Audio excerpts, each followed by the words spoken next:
today we have a very special guest, Andy Hughes. How are you doing today, Andy? I'm good, thanks. How are you? Yeah, not too bad, man. Did you manage to watch E3? No, I didn't actually. I don't know what the news has been from that. Oh, mate, there's been so much news, but unfortunately no Shenmue news. It's a bit of a shame. So before we get into some of the questions we have, just wanted to say thanks for taking the time to come on the show, and I hope you have a good time, man. Yeah, it's a pleasure, yeah. Thanks for inviting me. So for those who are watching who don't know you, how are you involved with the Shenmue community? Well, I used to go on the Shenmue Dojo forums. I've been on that for years now. Nice. Sort of networking with the fellow fans and stuff. I'm a musician. I first wrote a song about Shenmue when I was about 16. Okay.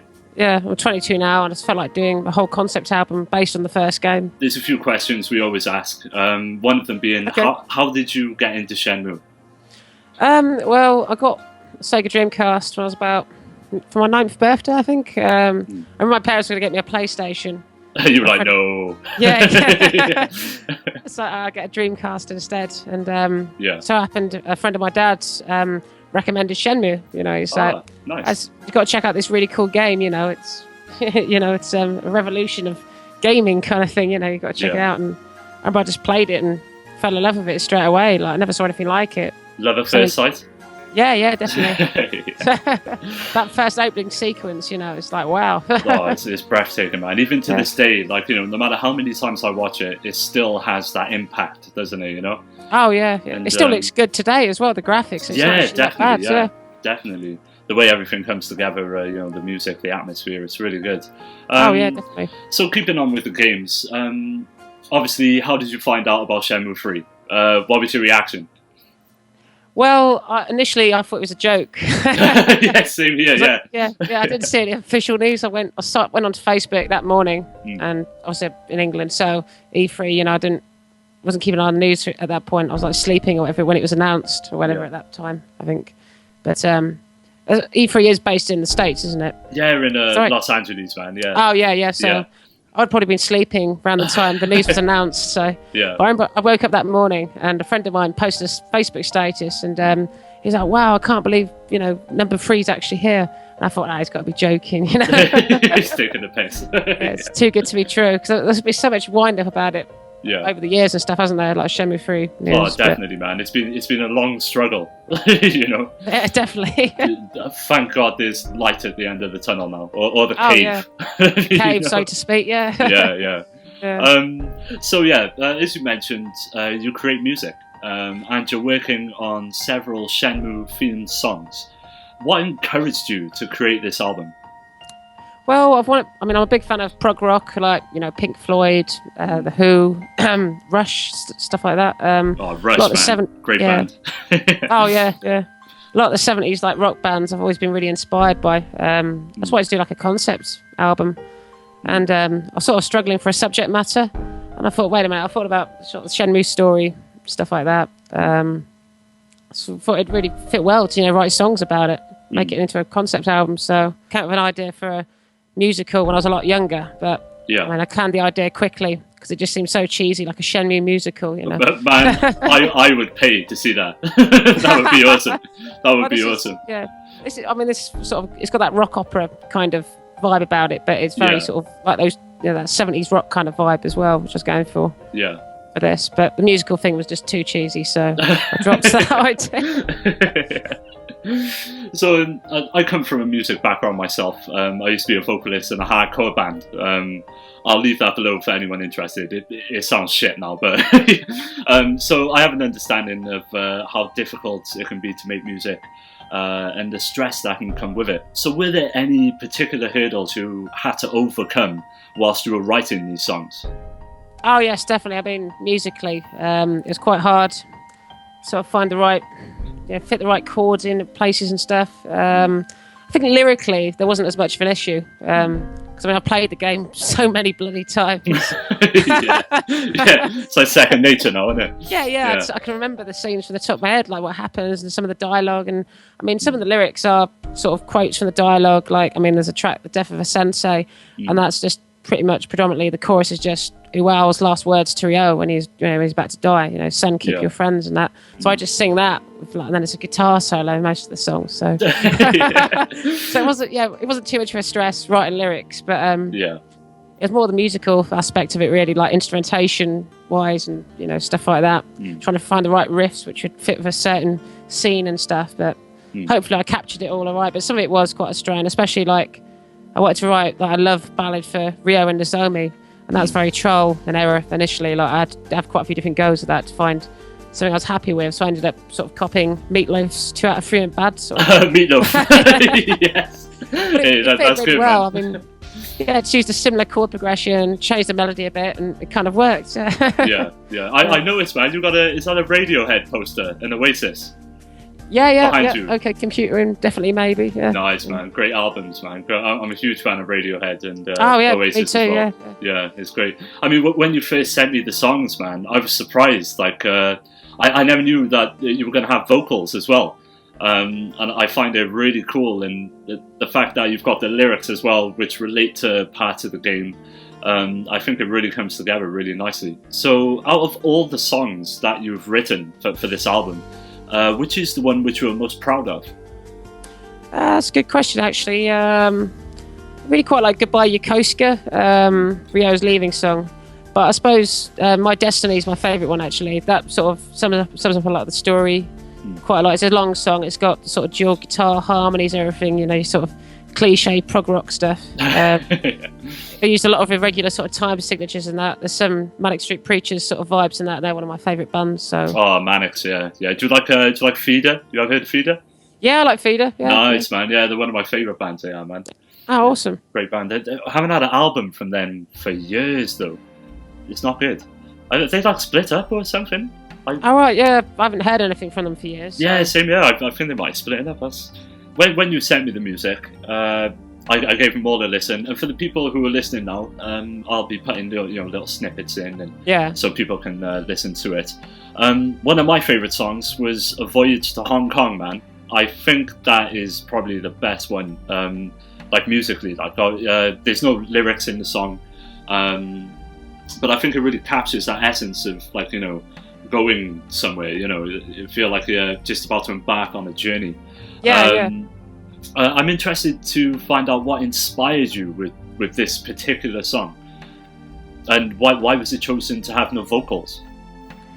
Well, I suppose again with the prog rock thing, having instrumental songs is quite essential. So I don't know. I mean, there was other aspects there I could have fitted in lyrically, but I decided to just keep the song instrumental. Yeah, I was kind of contemplating for like a final mix, maybe having a bit of the poem over it, like he comes from a far eastern land, maybe over the Shenmue riff. That'd be quite cool. Yeah, because I love that bit in the song where it kicks in with the Shenmue riff towards the end. Yeah, that's beautiful, man. Serious. I nearly had tears in my eyes, man. It's good stuff. It's good stuff. Thanks, man. So, with the album, is that based on Shenmue 1, or did you take any inspiration from the second game as well? There's it's all predominantly just the first game, but I mean, there's a few references. Like, I mean, for example, like My Destiny. There's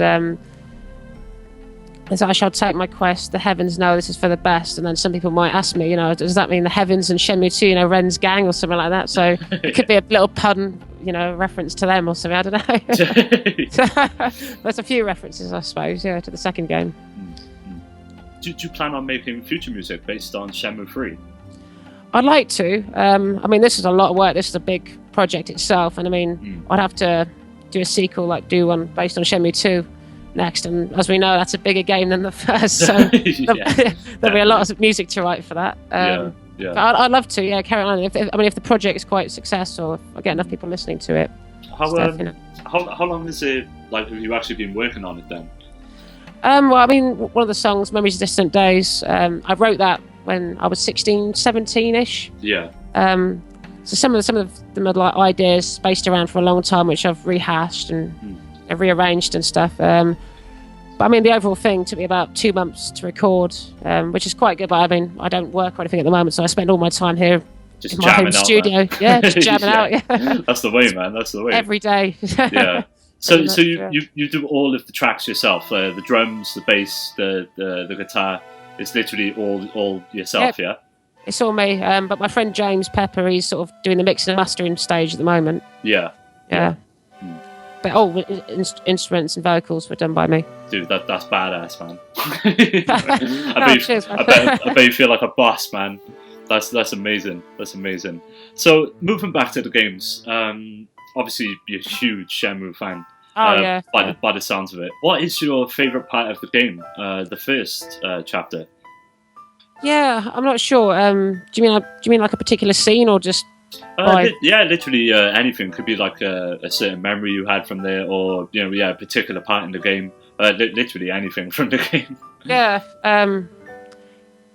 Some people say that bit's corny, but I love the romantic motorcycle scene with Ryo and Nozomi. There's something about that. Oh, nice! Yeah, on the way back from the harbour after you save her from the Mad Angels. Yeah. There's so many special moments, though. It is. I need to rephrase that question. I ask that to every guest, and they always say, "What do you mean?" Yeah. I need to rephrase it from now on. I love the Yellowhead building. The rooftop fight with Donu at the end. It's epic. I mean, don't want any spoiler alerts here if somebody hasn't played it all the way through, but the bit when Landy comes up on the helicopter, and it's just so epic. I know, man. Rio's staring at him. That was such a tease as well. That's the only time you see him in the game, and he's getting away. No. And the music kicks in, epic music, and Ren's like, "I'm not giving up," So, with the album, you said that you've been writing it since you were 16, 17. Were there any aspects of the music which is in the game which you wanted to bring over into the album? Well, there's the main sort of Shenmue theme, the melody from that, which I've incorporated in a couple of the songs, like you mentioned, Voyage to Hong Kong, that's in there. There's another song that's called The Samurai Boy, which is on it, the title track. That's got a section in the middle 8 where the Shenmue melody comes back in a different key. Yeah. It's the other one, but there's a few other ones, like The Death of a Sensei, the guitar part for that I sort of ripped off from Mark's Brother, if you've heard that track. Mark's Brother? No, it rings a bell. I don't think... I can't place it, though. It's the scene when they're at the harbour, and I think it's just after Mark, the forklift guy, has just been beaten up by the Mad Angels. I think they're right on the edge of the dock, isn't it? That's right, I remember, some guitar music in the background, so I sort of stole that guitar piece and then just, put some vocals over it. Fair play, man. That's so cool, man. So when are you planning on releasing the album? Hopefully within the next month or so. Yeah, it depends how long. I mean, James is very busy, who's mixing and mastering at the moment, but he's done a couple of mixes at the moment. He's very particular of it. He wants to perfect it as much as he can, so be quite a few more adjustments, and then we'll be ready. Yeah. That's good to be working with someone like that. It's always good to have a perfectionist. Oh, he definitely is. Yeah. It's good to have somebody like that, sort of help produce it. So it's like, you could have done this better. Yeah. And I'll probably just go crazy, playing all the instruments and then mixing the whole thing myself as well. That's too much work. Mixing and mastering it's a long process, and it can take ages, especially with how many tracks you're doing as well. Because how many are there in total? How many songs? How many songs? 12. Yeah. Well, there is 12. Yeah, so it's like a full length album. Yeah. Yeah. It's about 50 minutes approximately, I think. So it's nearly an hour. And when it does come out, I mean, what sort of plans do you have for releasing it? I mean, where will people be able to check it out, or maybe buy it? Well, I'm looking at getting it on possibly iTunes. Get it up on Bandcamp as well. I've already got my EP on there. I'll probably do some physical copies as well, get some pressed on CD. So if anybody interested in buying that, but I'll probably be more to sell at my local gigs or whatever. Yeah. Oh, so when you're actually gigging as well, you're actually playing the Shenmue songs as well, is it? Or? Yeah, I've already debuted any of them live. Yeah, I've played Memories of Distant Days live in the past before. But none of the other ones. I will have to actually play them at one of my next shows. What's the general reception of the songs? Do they go down well? Are there Shenmue fans in the audience when you play? I don't really know if I've played to Shenmue fans before. There's been a couple of friends of mine that have been familiar with it. I mean, like James, who's mixing, mastering the project as well. he's also a drummer, and he's played the game Shenmue before. He's not particularly a massive fan, but he remembers it from like when he was younger. Yeah. And yeah, if he always sort of appreciates it, he sort of gives him some nostalgia. Yeah. His old Dreamcast days, Oh man, it's all about the Dreamcast. That is the console. Definitely. So, if we move back to Shenmue 3, what are you looking forward to the most about Shenmue 3? Is it maybe the story finally, being able to continue? Or is there any particular aspect of the game you're looking forward to the most? Yeah, I'm really excited about the story continuing. Be good to see some of the old characters come back, because I know they've announced some of them as well, haven't they? I think so, yeah. I think Chai's coming back. Yeah, Chai is. Yeah, Chai is. Yeah. I want to see Joy. I want to see Joy again. It's got to be done. That'd be good. Yeah. Feel free to plug all of your social links and any projects you have, so the audience can go and check you out and follow you, and keep up to date with your album. Yeah, cool. Yeah. You check me out on Facebook, Andy Hughes Music. I'm on Bandcamp, that's just down as Andy Hughes. I've got my EP on there, Inclinations of Desire, so very pretentious name. Yeah, you can find it on there as well. I'm on YouTube as well. Nice. Yeah. Well, what I'll do, I'll make sure I put all of those links in the description. Oh, excellent. So Thanks, everyone can go check it out.